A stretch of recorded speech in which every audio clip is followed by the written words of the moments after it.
성부와 성자와 성령의 이름으로 아멘.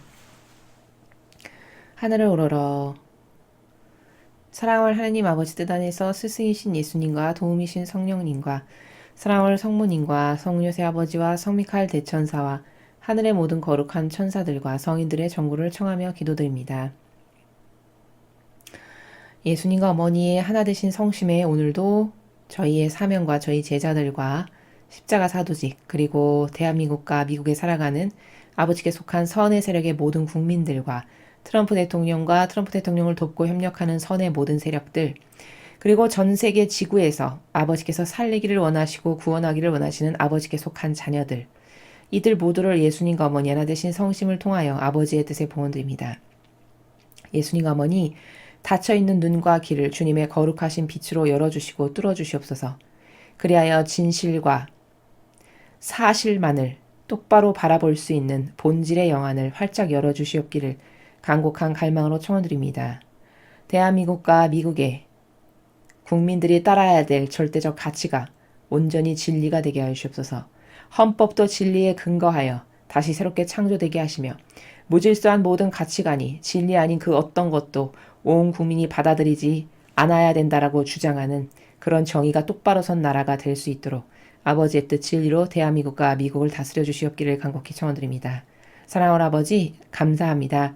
트럼프 대통령의 그 모든 선의 세력을 아버지께서 도와주고 계시고 지혜를 주시고 싸울 수 있는 정의를 무장하게 하여 주시니 진심으로 감사드립니다. 반드시 선과 악의 치열하고 맹렬한 전투에서 아버지께 속한 트럼프 대통령이 마침내 완벽하게 악을 물리쳐 이기고 무찔러 산산조각 내고 짓밟음으로써 전세계 모든 이가 하느님의 진리에 반하는 세력이 어떻게 망하는지를 똑똑히 바라보고 회개하고 뉘우칠 세력은 뉘우치고 그걸로 인해서도 회개하고 뉘우칠 만한 기본 양심도 되지 않는 그런 가련한 마귀들은 완벽하게 이번 기회에 패망하고 멸망하며 다시는 소생할 수 없는 지옥의 바닥으로 끌어내려 주시옵소서. 이 모든 기도 우리 주 그리스도를 통하여 비나이다. 아멘. 성부와 성자와 성령의 이름으로 아멘. 안녕하십니까. 하느님의 뜻 선교의 윤피아 수녀입니다. 자, 오늘도 하느님 아버지께서 성경에 말씀하신 진리를 가지고 우리에게 무엇을 깨닫게 하시는지 여러분과 함께 성경 말씀을 통해 진리를 학습해 보도록 하겠습니다. 2020년 11월 14일 연중제 32주간 토요일입니다. 제1독서 요한 3서 5절에서 8절까지의 말씀입니다. 사랑하는 가이오스, 그대는 형제들을 위하여 특히 낯선 이들을 위하여 무슨 일을 하든 다 성실히 하고 있습니다. 그들이 교회 모임에서 그대의 사랑에 관하여 증언하였습니다. 그들이 하느님께 막같도록 그대의 도움을 받아 여행을 계속할 수 있게 해주었으면 좋겠습니다. 그들은 그리스도를 위하여 길을 나선 사람들로 이교인들에게서는 아무것도 받지 않습니다. 그러므로 우리가 그러한 이들을 돌보아 주어야 합니다.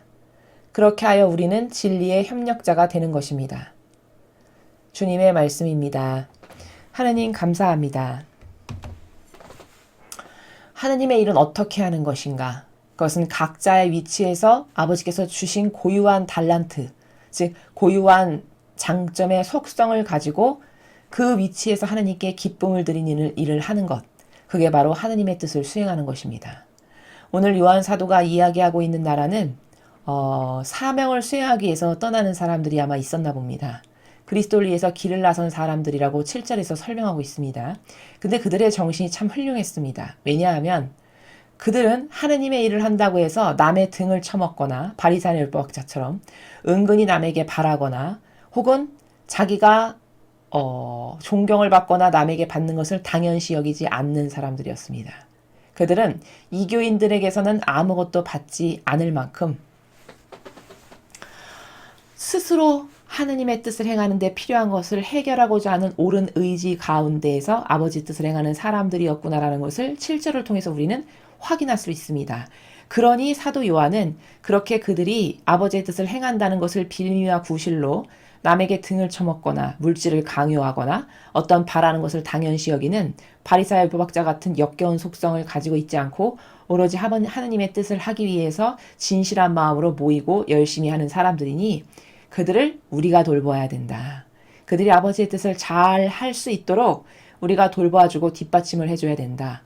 바로 이게 진리의 협력자, 즉 하느님의 뜻이 이루어지기를 갈망해서 누구는 눈으로, 누구는 코로, 또 어떤 사람은 입으로, 또 어떤 사람은 손으로, 어떤 사람은 발로 아버지의 뜻을 이룬다는 것이 바로 이러한 것입니다. 모든 것을 합하여 선을 이룹니다라고 하는 말은 그냥 겉으로만 듣기 좋은 유려한 마귀들이 갖다 쓰는 허울 좋은 그런 어떤 탈무드에 나오는 좋은 글귀가 아니라 그 사실적 나라는 유기체적인 한 몸이 되어야 한다는 뜻입니다. 무슨 말이냐면 예수님은 아버지의 뜻을 행하는 공동체의 질서를 어떻게 설명하셨냐? 나는 포도나무요, 너희는 가지다 하셨습니다.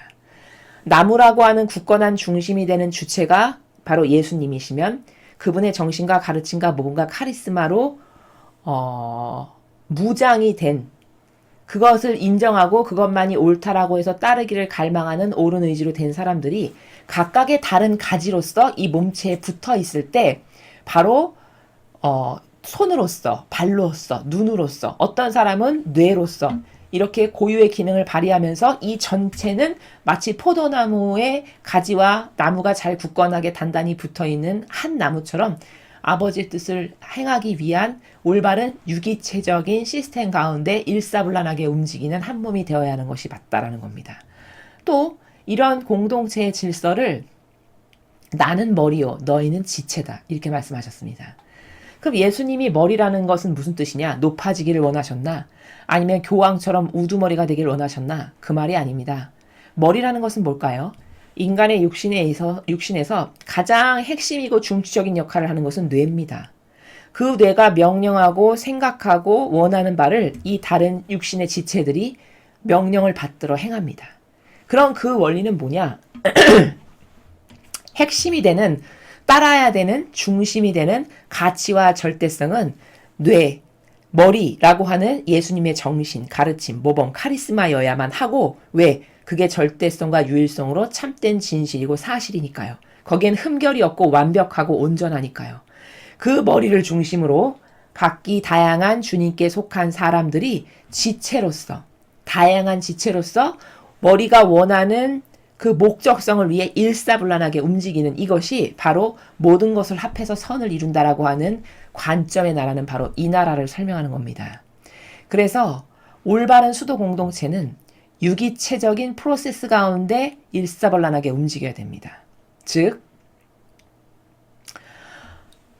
머리라고 하는 파트, 팔이라고 하는 파트, 몸이라고 하는 파트, 배라고 하는 파트, 다리라고 하는 파트 이렇게 파트별로 있고 또 그 파트별은 서로가 도움을 주고 조화를 이루는 가운데 유기체적, 즉 떨래야 뗄 수 없는 지속적인 서로의 발전과 영속성 가운데 서로가 상호 보완과 장점을 교환하면서 전체적으로 더 큰 발전과 시너지가 나올 수 있게끔 에너지가 더 좋아질 수 있게끔 아버지의 뜻을 이루는 이런 속성들의 결합체, 이게 바로 유기체적인 공동체라고 하는 겁니다.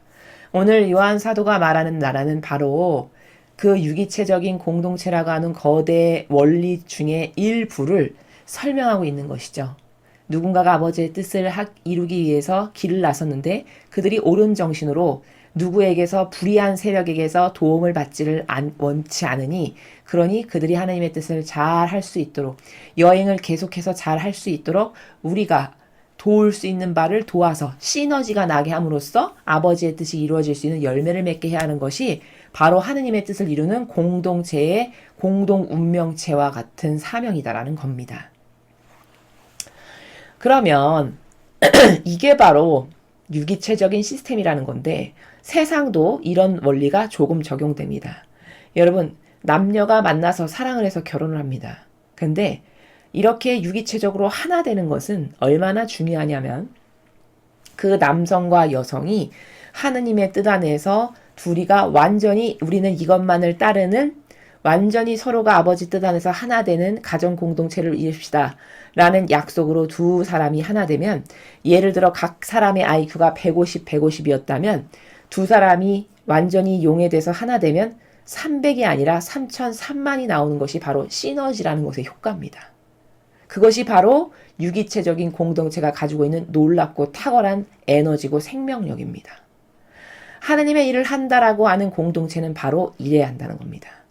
단순 계산으로 150과 150이 만났으니까 300을 내겠군. 이것은 자연법 안에서만 그렇지 하나 되는 것의 놀라움과 탁월성을 인간은 다 깨닫지도 이해할 수도 없습니다.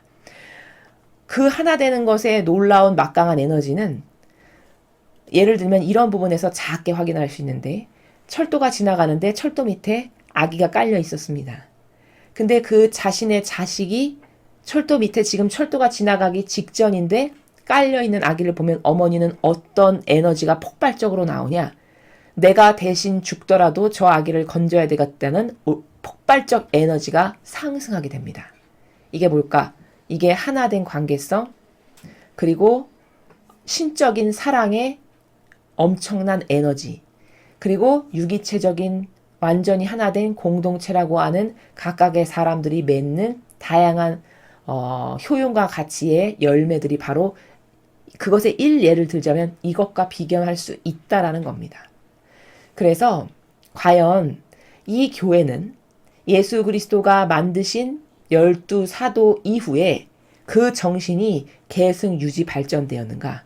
아니면 단절되고 끊어져서 오히려 여기 요한 사도가 살아가던 시대보다도 못한 시대가 아버지의 뜻을 이루는 것에 있어서 더 뒤처지고 더 열등적이고 아예 이제는 관심이 없는 그런 교회가 됐는가 살펴봐야 된다는 것이죠. 여러분, 제가 감히 여러분에게 묻고 싶습니다. 요즘 교회에, 요즘 성당에 어떤 사람이 아버지의 뜻을 이루기를 갈망합니까? 여러분, 그런 사람 보셨습니까? 예를 들어 사도 요한 혹은 바오로 사도와 같이 들끓어서 하느님 아버지의 뜻을 이루는 것이 인생의 목적이고 목표인 사람이 과연 이 교회에 찾아볼 수 있는지 한번 잘 생각해 보십시오. 그런 사람이 없다면 리더 중에 이 교회는 저 요한 사도가 말한 정신세계에서 퇴보한 교회입니다. 오히려 저 시대보다도 한참 못한, 이 교회에 들어온 이유가 어떻게 하면 아버지의 뜻을 더 잘 이룰까? 어떻게 하면 하느님을 더 기쁘시게 해드릴까? 그 이유가 아니라 그냥 교회에 들어온 건 일종의 마치 세상에서 여러 사람들이 다양한 직업군을 갖기 위해서 직업을 선택하는 것과 같은 그런 직업의식으로 하나 선택했고, 막상 들어와서 살다 보니 내 것도 좀 취하고 내가 원하는 것도 약간 취하고 하느님도 약간 사랑하는 것처럼 같은 행세를 하는 이런 양다리를 걸치는 역겨운 사고방식으로 산다면 차라리 이런 영혼은 예수님이 성경에서 뭐라 하셨냐? 너는 나를 몰랐던 게 낫다에 해당됩니다. 무서운 말씀입니다. 왜? 모든 사람이 하느님의 일꾼이라고 받들어주며 하느님의 뜻을 이루기 위해서 희생하는 사람이라고 보는 그 관점에서 한참 벗어났기 때문이죠. 즉 그런 사람들을 속이는 위선자가 되어버렸기 때문에 불행하다 하신 겁니다. 과연 하느님의 뜻을 이루기 위해서 교회는 올인하는가? 하느님의 뜻을 어떻게 하면 더 잘 이룰까 해서 고민하고 고심하고 어떤 세상 사람이 계획을 세우고 프로세스를 세우고 어떻게 하면 목적 달성을 할까 해서 많은 노력과 희생과 고통을 쏟아붓는 거에 과연 교회는 몇 분의 1이라도 그런 고통과 노력과 희생을 쏟아보며 아버지의 뜻을 이루기 위해서 갈망하는 이런 옳은 의지가 도대체 이 교회에 있는가? 라는 것을 살펴보아야 하겠습니다. 만약에 그런 옳은 의지를 여러분이 찾아볼 수 없다면, 여러분이 성당에서 그런 의지를 가진 똑바로 된 리더를 찾아보실 수가 없다면, 그렇다면 이 교회는 이미 죽은 교회입니다. 저 요한 사도가 말하는 저 나라의 저런 정신조차도, 저런 정신의 수준에도 함량에도 미달되는 한참 질 낮은, 오히려 자기의 자아를 섬기는 왕으로 살지만 그것을 창피하게 여길 수도 없을 만큼 완벽하게 병든 이런 교회라는 것을 여러분이 객관화된 시각으로 깨달으시고 발견하시고, 어떤 교회가 바로 올바른 교회인가? 앞으로 우리는 예수님께서 재림하실 때, 그리고 성화의 시대가 도래하면 이제 아버지의 뜻이 직접 다스리시는 세상과 교회가 도래할 겁니다. 자, 그 세상이 오기를 갈망하면서, 그 교회가 어서 빨리 도래하기를 갈망하면서 하느님의 이름으로 봉사자라고 나온 그 직분을 지옥에 가게 하려면 가장 쉬운 방법이 뭐냐? 나를 위해서 살면 직지옥 갈 수밖에 없다라는 것을. 왜? 바리사율법 학자와 똑같은 위선자와 사욕과 욕망으로 넘쳐나면서 남을 속이기 때문에 그러한 아버지가 주신 거룩한 직분을 가지고 나를 위한 삶을 내 자아와 사욕과 욕망이 시키는 것을 끊임없이 따르고 충족하는 그런 교묘한 악으로서 살아간다면 그것보다 더 불행한 영혼은 없다. 라는 것을 여러분에게 말씀드립니다. 이어서 오늘 복음 말씀 루카복음 함께 보시겠습니다. 루카복음 18장 1절에서 8절까지 말씀입니다. 주님 영광 받으소서. 그때 예수님께서는 낙심하지 말고 끊임없이 기도해야 한다는 뜻으로 제자들에게 비유를 말씀하셨다. 어떤 고을에 하느님도 두려워하지 않고 사람도 대수롭지 않게 여기는 한 재판관이 있었다.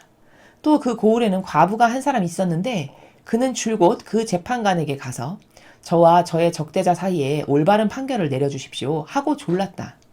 재판관은 한동안 들어주려고 하지 않다가 마침내 속으로 말하였다. 나는 하느님도 두려워하지 않고 사람도 대수롭지 않게 여기지만 저 과부가 나를 이토록 귀찮게 하니 그에겐 올바른 판결을 내려줘야겠다. 그렇게 하지 않으면 끝까지 찾아와서 나를 괴롭힐 것이다. 주님께서 다시 이르셨다. 이 불의한 재판관이 하는 말을 새겨들어라. 하느님께서 주님께 선택된 이들이 밤낮으로 부르짖는데 그들에게 올바른 판결을 내려주지 않으신 채 그들을 두고 미적거리시겠느냐. 내가 너희에게 말한다. 하느님께서는 그들에게 지체 없이 올바른 판결을 내려주실 것이다. 그러나 사람의 아들이 올 때 이 세상에서 믿음을 찾아볼 수 있겠느냐. 주님의 말씀입니다. 그리스도님 찬미합니다. 자, 오늘 이 복음에서 예수님께서 이게 지금 제자들에게 하시는 말씀이신데요. 제자들에게 가르쳐 주시고자 하시는 나라는 바로 이겁니다. 갈망의 위대성. 갈망의 위대성이 하느님의 마음을 움직인다라는 거거든요. 단 근데 여기서 중요한 조건들을 좀 알아야 됩니다. 자, 갈망하는 자의 기도는 거절하지 않으신다는 거예요. 근데 문제는 뭐냐? 여기서 착각을 그 여러분의 혼동을 불러일으키는 악을 잘 분별해내야 되는데 자 7절을 보십시오. 하느님께서 주님께 선택된 이들이 밤낮으로 부르짖는데 그들에게 올바른 판결을 내려주지 않으신 채 그들을 두고 미적거리시겠느냐. 이 7절의 핵심은 뭐냐? 선택된 이들이 기도한다는 거예요. 선택된 이들이 밤낮으로 부르짖는다는 게 키포인트입니다. 자, 그럼 도대체 선택된 이들이 누구냐? 로마 가톨릭의 주교와 교황과 사제와 추기경과 수녀, 성직자 이런 사람들이 선택된 이들이냐? 결단코 아니라는 겁니다. 그래서 이상한 착각이 신자들에게 수녀님이 기도하시면 더 잘 이루어질 거예요. 교황이 기도해 준대. 어머 그래? 그러면 하느님하고 아주 직결타로 바로 이루어지겠네. 엄청난 착각이라는 겁니다. 물론 그 일꾼이 하느님의 뜻을 이루기를 끝없이 갈망하는 옳은 의지 가운데 살아간다면 유효합니다. 당연히 유효합니다. 누가 기도했건 그건 반드시 수도자만이 뿐만이 아니고 교황뿐만이 아니고 여러분들이 기도하셔도 하느님과 정말 하나 되기를 갈망하고 정말 주님의 진리를 사랑해서 예수님과 어머니의 정신만으로 살기를 끝없이 갈망하면서 어떻게 하면 하느님을 더 기쁘게 해드릴까? 오늘도 내가 어떻게 하면 하느님의 뜻을 더 많이 이룰까? 이런 옳은 의지 가운데 살아가는 사람. 그가 누가 됐건 그 사람이 드리는 기도는 지체 없이 이루어주신다는 거예요. 그게 바로 선택된 이들입니다. 근데 사람은 선택된 이들이 밤낮으로 부르짖는데 그들에게 올바른 판결을 내려주지 않으신 채 미적거리겠냐? 그럼 저걸 어떻게 이해하냐? 성경에 근거하지 않은 인간적인 이해의 방식으로 이렇게 이해합니다. 어머 그러면은 교황님이 기도하면 엄청 잘 이루어지겠다. 추기경이래. 추기경이 기도하면 엄청 잘 이루어지겠네. 이렇게 착각한다는 거죠. 그거랑 아무 상관없습니다. 오히려 그렇게 높은 직함과 직분을 가졌는데 하느님 뜻 안에서 안 산다. 즉 하느님 뜻 안에서 안 산다는 건 뭐냐면 아버지의 뜻을 이루어드리기를 갈망해서 희생과 고통을 사랑하는 삶을 살지 않아. 혹은 어떻게 하면 오늘도 하느님을 더 기쁘게 해드릴까를 고민하는 삶이 아닌 자기의 올라오는 자아와 욕구를 충족시키는 삶을 살아가는 마귀다. 그럼 그 마귀는 백날 부르짖어도 아버지께 갈망으로 드리는 기도 백날 부르짖어도 안 이루어진다는 겁니다. 이게 정답입니다. 오히려 그런 악이 드리는 기도가 이루어진다면 그게 이상한 거죠. 그게 하느님이 오히려 안 계신 겁니다. 그래서 7절에 저렇게 밤낮으로 부르짖는데 하느님께서 안 이루어지게 하시겠느냐, 미적거리시겠느냐. 도대체 저 말이 뭔가. 저기서 키포인트는 선택된 이들이 바쳤다라는 거예요. 그럼 도대체 선택된 이들이 누군가? 서원하면 다 선택된 이들인가? 아니라는 거죠. 절대 아닙니다. 누누이 말씀드리지만 선택된 이들이라는 건 하느님과 완전히 하나된 하느님께 속한 세력들. 그 중에서도 그저 오늘도 하느님이 하신 게 다 옳으니까 나는 그저 아버지의 뜻만을 갈망해. 어떻게 하면 오늘도 내가 아버지께 하나라도 기쁨을 더 드릴까? 어떻게 하면 오늘도 나의 모든 것을 활용해서 아버지의 뜻을 이루어 드릴까? 이런 것을 갈망하는 영혼, 이들이 선택된 이들입니다. 그들이 바치는 기도는 지체 없이 이루어진다는 거예요. 그리고 8절에 중요한 내용이 있습니다. 하느님께서는 그들에게 지체 없이 올바른 판결을 내려주실 것이다. 그러나 이렇게 선택된 이들, 예수님과 어머니의 정신으로 살고 오늘도 아버지 뜻을 이루기를 갈망하고 어떻게 하면 하느님을 오늘은 더 기쁘게 해드릴까만을 그것밖에는 관심이 없는 이렇게 하느님께 속한 세력이 바치면 지체 없이 올바른 판결을 내려주신다는 거예요. 지체 없이 그 기도가 응답을 받고 이루어주신다는 거죠. 그러나 잘 보십시오. 사람의 아들이 올 때 이 세상에서 믿음을 찾아볼 수 있겠느냐. 자, 기도라는 것은 아무나 바친다고 해서 응답이 얻어지는 게 아니라는 거. 첫 번째 원리입니다. 자, 그럼 거기서 말하는 아무나라는 건 누구냐? 평신도는 아무나고 직함이 높은 것은 대단한 것이냐? 그 기준이 아니라는 거예요. 여기서 제가 말하는 아무나 기도한다라고 해서 다 이루어지는 게 아니라는 것은 그 아무나는 누구냐? 직함, 직분, 성별 뭐 이런 거에 아무 상관없이 오로지 하느님의 뜻을 갈망하고 진리만을 따르기를, 즉 진실과 사실만을 따르기를 원하고 그래서 그 사실로 사신 예수님과 어머니를 닮기를 진짜 원해. 진실로. 그래서 어떻게 하면 오늘도 내가 아버지 뜻을 더 잘 이룰까? 어떻게 하면 오늘도 하느님을 기쁘게 해드릴까? 오로지 관심사항이 이것밖에 없는 그런 사람들이 믿음의 갈망으로 바쳐드리는 기도는 하느님이 바로바로 응답하신다는 거예요. 그러나 그렇지 않은 사람들이 기도했을 때 악을 데리고 자아를 따르고 사욕과 욕망만을 따르는데 교황이야. 그럼 그가 바치는 기도 이루어지면 하느님이 안 계신 거라는 거죠. 오히려. 이렇게 분별해야 되는 겁니다. 그리고 8절에는 그렇게 올바른 판결을 너희가 나에게 속한 자녀들이 나랑 하나 된 자녀들이 그런 것을 갈망할 때 지체 없이 하느님께서 들어주실 텐데 그러나가 핵심입니다. 그러나 사람의 아들이 올 때 이 세상에서 믿음을 찾아볼 수 있겠냐. 무슨 말씀이냐. 그렇게 나랑 하나 되고 열렬히 아버지의 뜻만을 행하기를 원하고 어떻게 하면 오늘도 하느님을 기쁘게 드릴까 이런 관심사로 살아가는 영혼이 바쳐드리는 기도는 즉발로 아버지께서 응답하시고 이루어 주실 텐데 문제는 뭐냐. 그럴 믿음이 과연 재림하는 내가 왔을 때, 즉 지금의 시대를 두고 말씀하시는 겁니다. 마지막 시대가 됐을 때 사람의 아들이 올 때라고 하셨어요. 즉 재림, 마지막 시대가 되었을 때 예수님께서 이 지상에 다시 한번 재림해서 오실 때 도대체 그런 믿음을 볼 수 있겠냐. 그럼 어떤 믿음이냐. 끝없이 항구하고 한결같고 지속적이어서 지속적으로 아버지의 뜻이 이루어지기를 갈망하는 믿음. 그리고 또 이런 믿음. 하느님과 완전히 하나 돼서 내가 청하면 아버지는 다 이루어 주셔. 뭐든지 다 하실 수 있어. 이런 절대성의 믿음. 도대체 이런 믿음을 갖고 있는 사람이 있겠니? 그런 믿음을 갖고 있는 사람이 항구적으로 절대성과 유일성의 나라에서 항상 하느님께만 희망을 두고 또 목적 자체가 아버지 뜻이 이루어지기만을 갈망하는 이런 목적으로 청하는 영혼이 있다. 그러면 그 영혼의 기도는 그것이 무엇이든지 다 이루어질 텐데 도대체가 그런 믿음을 마지막 시대가 되면 찾아볼 수 있겠니? 이런 말씀을 제자들에게 하시는 겁니다. 그러니까 이 기도라는 것은 참 범주가 넓은 나라입니다. 제가 메시지에서 설명할 때 기도라는 것은 다양한 관점에서 말씀드렸는데 여러 가지의 관점에서 말씀드릴 수 있어요. 아버지와 대화하는 것도 기도요. 또 믿음에 근거하여 행동으로 옮기는 것도 기도입니다. 실제적 행동으로.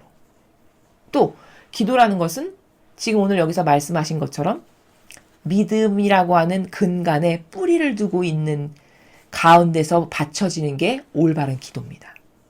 믿지도 않고 피상적이고 막연한 사고방식 가운데 연변기도를 백날 해봤자 그 기도에 응답이 없는 이유는 바로 그래서라는 거죠. 그래서 갈망의 위대성을 가르치시는데 그 갈망을 똑바로 올바르게 하려면 어떠해야 되냐? 선택된 이들이 기도할 때는 선택된 이들이 갈망으로 하느님께 부르짖고 찾고 원하고 희생하고 고통을 사랑할 때는 그게 다 아버지 뜻 안에서 이루어진다는 겁니다.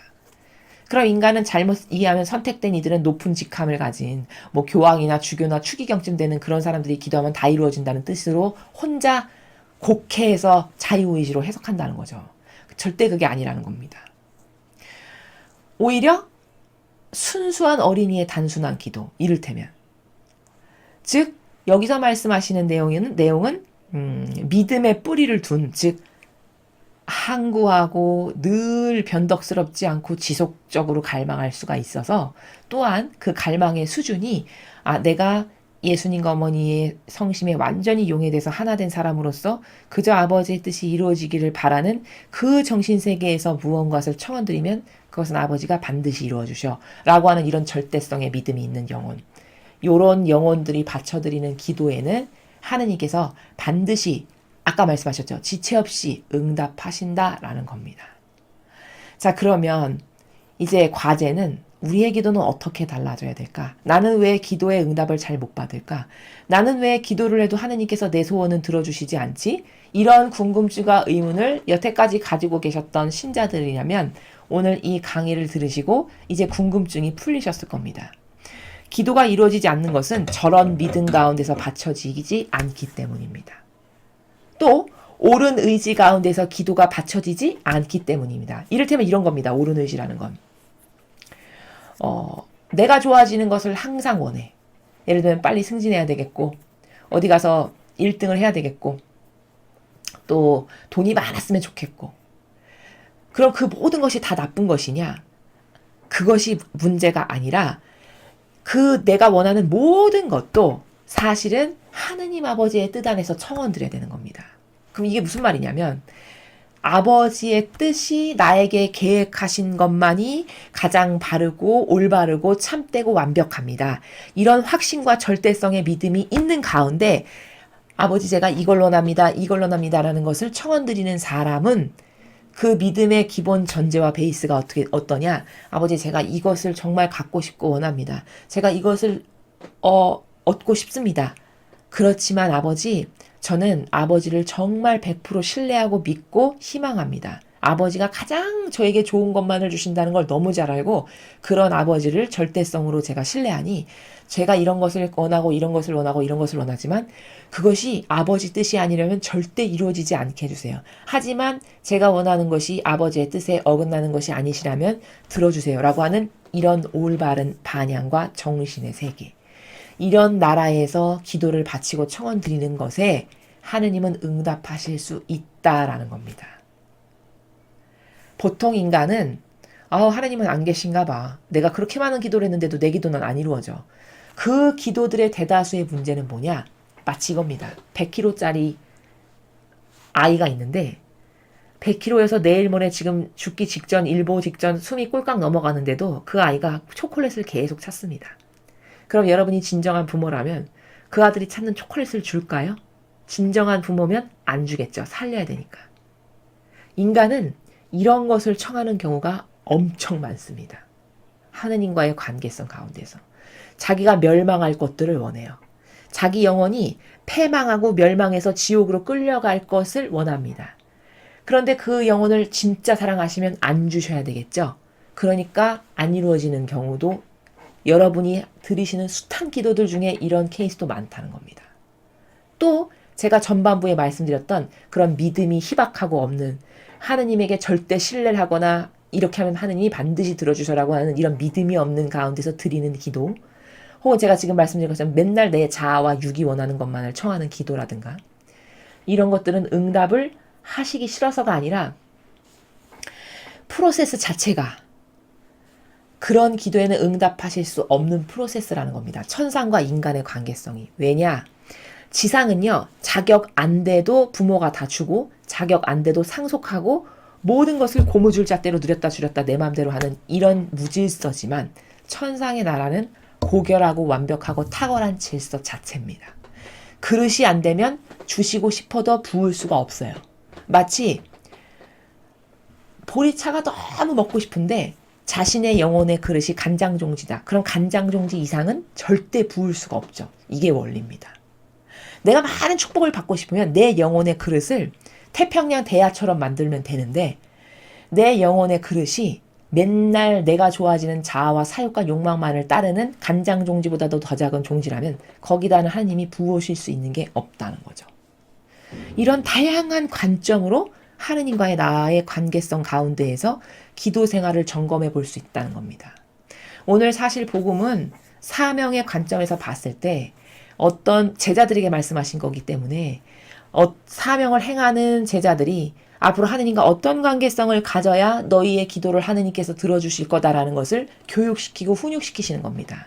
그러니까 좀 더 거시적 관점이라고 볼 수 있다면 여러분 개개인에게 포커스를 맞춰서 기도와 하느님과의 관계성을 설명한다면 지금 제가 소소하게 말씀드린 이런 작은 개념들이 여러분에게는 더 친숙하게 다가올 수 있다는 겁니다. 그러나 큰 원리적 관점에서 봤을 때는 기도라는 것은 갈망과 믿음이 뒷받침돼야 되는데 기도가 이루어지기 위해서는 핵심 키포인트가 갈망과 믿음이 동시다발적으로 구현이 돼야 된다는 겁니다. 근데 갈망이라는 것은 뭐냐면 항구성이에요. 변질되지 않고 끝까지 지속적일 수 있는 항구성. 믿음이라는 건 뭐냐면 절대성입니다. 절대성. 하느님은 반드시 내가 하느님을 진짜 사랑하고 하느님께서 원하시는 것만을 하기를 원하고 나는 어떻게 하면 오늘도 아버지가 더 기뻐하실까를 하기를 원해. 이런 올바른 사고방식 가운데 그러니까 하느님이 내가 청하면 뭐든지 다 들어주실 거야. 라는 이런 절대성, 이게 바로 믿음입니다. 이런 항구함과 이런 절대성의 두 개의 가지가 동반되었을 때 그 기도에 하느님은 응답하실 수 있다라는 겁니다. 그러나 마지막 시대가 됐을 때 과연 그런 믿음, 그런 절대성의 믿음과 나에게 신뢰를 그렇게 항구하게 할 수 있는 그런 영혼이 과연 있겠니? 내가 들어주기 싫어서가 아니라 이런 말씀이시라는 겁니다. 여러분 잘 보십시오. 로마 가톨릭의 이 교회에 성당에 많은 사제가 있고 수도자가 있고 교황이 있고 주교가 있고 추기경이 있습니다. 자, 그들 중에 과거 엘리야나 엘리사나 12제자나 바오로 사도나 훌륭했던 그런 목숨을 내놓고 아버지 뜻을 이루기를 갈망했던 그 사람들처럼 오늘날 어떤 일꾼이 하느님의 뜻이 이루기를 그토록 열정적으로 갈망합니까? 여러분 그런 리더들 보셨습니까? 하느님의 뜻이 이루어지지 않는 걸 너무 슬퍼하고 하느님의 뜻 진리가 세상에서 죽어가는 것을 너무 슬퍼하고 고통스러워하면서 어떻게 하면 오늘도 하느님께서 기뻐하실 걸 하나라도 더 할까를 고민하고 고뇌하는 영혼을 보셨냐는 거죠. 누가 지금 이 세상에 하느님의 뜻을 갈망합니까? 누가 아버지의 뜻을 이루기를 그토록 열정적으로 올인합니까?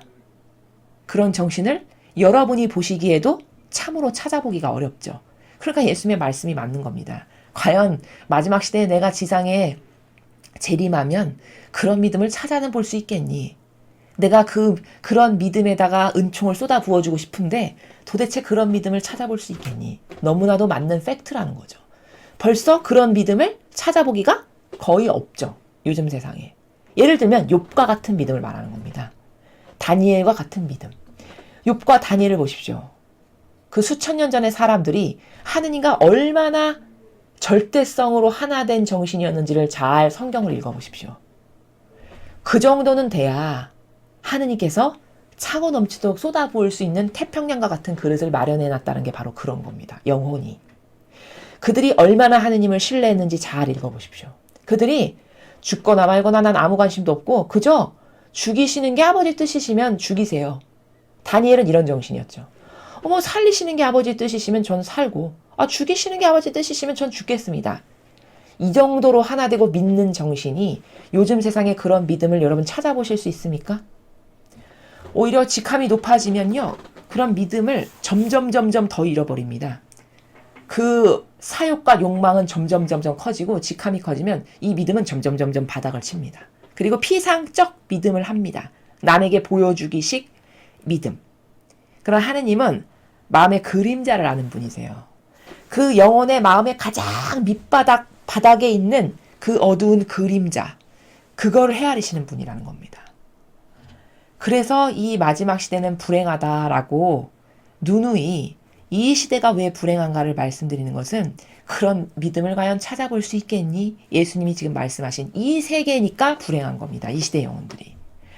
도대체 그런 믿음으로 그렇게 열정적으로 항구히 갈망할 영혼이, 나만 믿고 나만 신뢰할 그런 영혼이 있을까? 라는 것을 반문하시잖아요. 우리는 진리에 대해서 평생 배운 게 없다 보니 믿음 막연합니다. 믿음? 믿는 게 믿는 거지 뭐. 이런 나라예요, 일종의. 구원? 그 예수님이 나를 위해서 대신 희생하고 많은 고통을 당하셨으니까 내가 대신 구원받는 거지. 이게 답니다. 그게 막 구체성으로 사실적이고 리얼해서 내 마음의 깊은 곳에 예리한 칼날로 찢는 것과 같은 그런 어떤 깨달음을 주거나 경종을 치거나 감동을 받게 하거나 혹은 그래서 달라져야 되겠다는 어떤 결심을 하게 하거나 이런 것은 이 로마 가톨릭에서 종교 생활을 하는 한 절대 죽는 날까지 일어날 수 없을 겁니다. 즉 깨달음이 없습니다. 그게 바로 종교 생활입니다. 사람이 달라지기 위해선 깨달아야 되죠. 발견해야 됩니다. 거기로 망치로 한 대 두르 맞은 것처럼 그렇구나. 이게 바로 깨달은 겁니다. 이게 진실인데 내가 여태 속았구나. 이게 깨달은 겁니다. 그런데 피상과 망상이라는 페인트칠을 억만 번 계속했다. 그럼 그 페인트칠은 벗겨내기도 힘들다고 제가 다른 강의에서 말씀드렸죠. 바로 이렇게 피상과 망상으로 여러분의 뇌를 닫아버린 겁니다. 수천 년을. 그래서 오늘날과 같은 지력이 있으나 한들 개보다도 못한 지력으로 살아가는 인류가 된 겁니다. 자, 믿음이라는 것은 절대 막연한 거 아닙니다. 구체적이고 리얼하고 사실적인 겁니다. 내가 진짜 하느님을 살아계시다고 믿고 내가 그분께 의탁하고 신뢰하면 하느님은 나를 절대 안 버리죠. 라는 이런 기본적인 1차적인 믿음이라도 온전히 있는가. 이걸 먼저 성찰해 보십시오. 그리고 그 믿음의 뿌리를 깊이 내리게 하십시오. 점점 더. 믿음이라는 거는 다른 모든 나라가 그러하듯이 빵점부터 1점부터 2점부터 1000점, 100점, 1000점, 만점, 1억 점까지도 다양한 게 믿음의 나라입니다. 사람마다 반향의 크기마다. 어떤 믿음은 아버지를 위해서 죽는 것을 기쁨과 영예로 여기시는 믿음도 있습니다. 그게 바로 예수님이시죠. 그것도 시킨 것도 아니고 자원해서. 이게 얼마나 위대한 믿음인가. 그런 믿음부터 믿습니다. 저는 믿습니다. 하면서 명동성당 미사 갔다 오면 기쁘고 행복한 이런 믿음에 이르기까지. 천차만별로 다르다는 겁니다. 나는 어떤 믿음으로 지금 성장 과정 중에 있는가를 잘 성찰해 보십시오. 그리고 여러분의 믿음을 매일 업그레이드 하십시오. 업그레이드 한다는 건 뭐냐? 하느님이 어떤 분이신가를 자꾸 발견하고 깨닫는 겁니다. 그럼 더 믿게 되고 나의 믿음이 점점 뿌리를 땅에 깊이 내리게 됩니다. 진리를 배워야만 하느님이 어떤 분이신지 알 수 있습니다. 진리를 배워야만 내가 얼마나 부족한지를 하느님의 완벽하심 때문에 상대적으로 깨달을 수 있는 겁니다. 그래서 그때서야 비로소 정직해집니다. 인간이. 이래서 하느님을 아는 것, 즉 진리를 배움으로써 참되에 달아가는 것의 근원이신 그분을 아는 것은 너무 중요합니다. 이렇게 인식체계를 새롭게 하기 위해서는 너무나도 중요한 과정이다. 그래서 오늘 도대체 믿음이라는 게 뭘까? 그리고 갈망하라는 것은 왜일까? 이 믿음과 갈망의 두 개의 양날개를 가지고 기도를 드릴 때 하느님은 거기에 열매를 맺게 하시고 역사가 일어나게 하신다라는 거.